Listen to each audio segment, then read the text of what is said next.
यहाँ रेस्क्यु टिमहरूलाई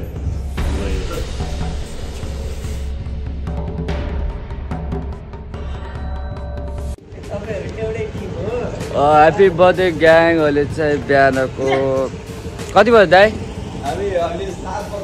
7 बज्न ला बिहान उठेर हामी रेस्क्यु गर्न जाँदैछौँ। हामी आज वाल छिटो उठेको हाम्रो टाइमभन्दा 5 घन्टा छिटो। आज चाहिँ एकदम बिहानै उठेछौँ। अहिले चाहिँ हामी ट्याक्कै रेस्क्यु गर्न नगाउँ जान लागेको। आज घरका पनि चकित हुनुहुन्छ बिहान किन उठेछन् भन्ने कुरा। अब हामी त ब्याग बोकियो अब लागियो होइन। तपाईँ यहाँ हिँड्नु, यहाँ म लत्रिन्छु। अस्तिमा तायो त्यो रुसीतै म बाहिर गएको। ल बाउ गयौँ है, सिङ्गटी हान्दैन ल। आफ्नो सो लङ टाइम है हामी चाहिँ यस्तरी बिहानमा रेस्क्यु हिँडिरहेको। मजा आइरहेको छ नि। होटलको पर्वत चाहिँ पोल हालिँदैछ। है कसो भरि टाढो छ नि होइन। होटलबाट हिमाल देखिन लागेको छ। बस हिउँ पऱ्यो होइन त्यति गरेको डाँडा काँडा देखिरहेको छ।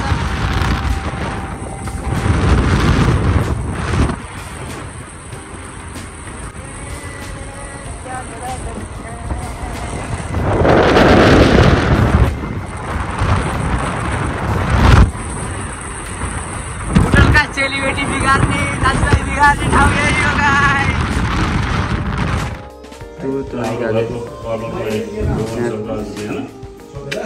यहाँ रेस्क्यु टिमहरूलाई बोलाइएको छ। त्यो चाहिँ फुल एडल्ट साइज कोब्रा यस्तो नमिठो तरिकाले चाहिँ है।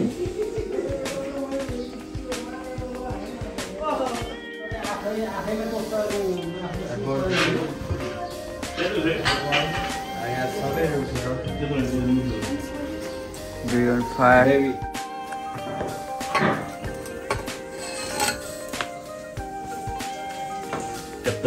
यता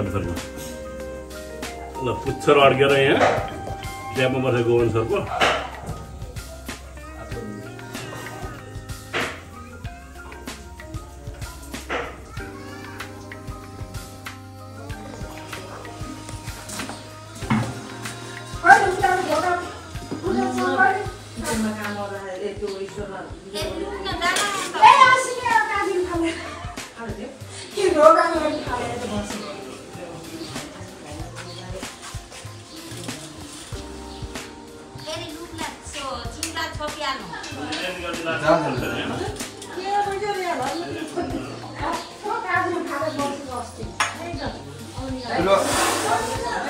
ओके ला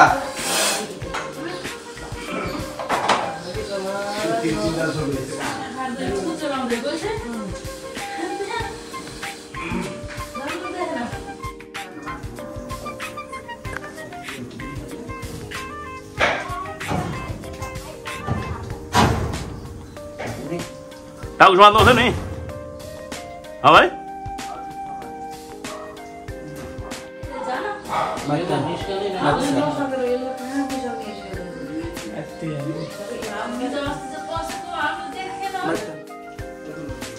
निस्क्यो ल गुड जब ल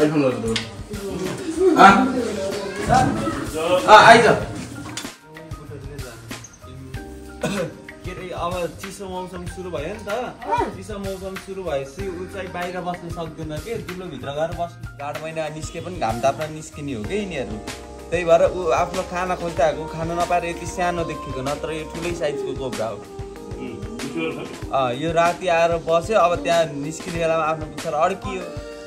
अनि रेस्क्यु चाहिँ डन भइसकेको छ। अब चाहिँ हामी ट्याक्क लाएर घर जान्छौँ। स्पेक्टिकल कोब्रा ट्याक्कै त्यो उसमा ढोकामा च्यापिएको थियो, त्यसलाई चाहिँ सक्सेसफुल्ली रेस्क्यु गरेर अब चाहिँ हामी घरतिर लाङ लागेको। ल बाई गाइज।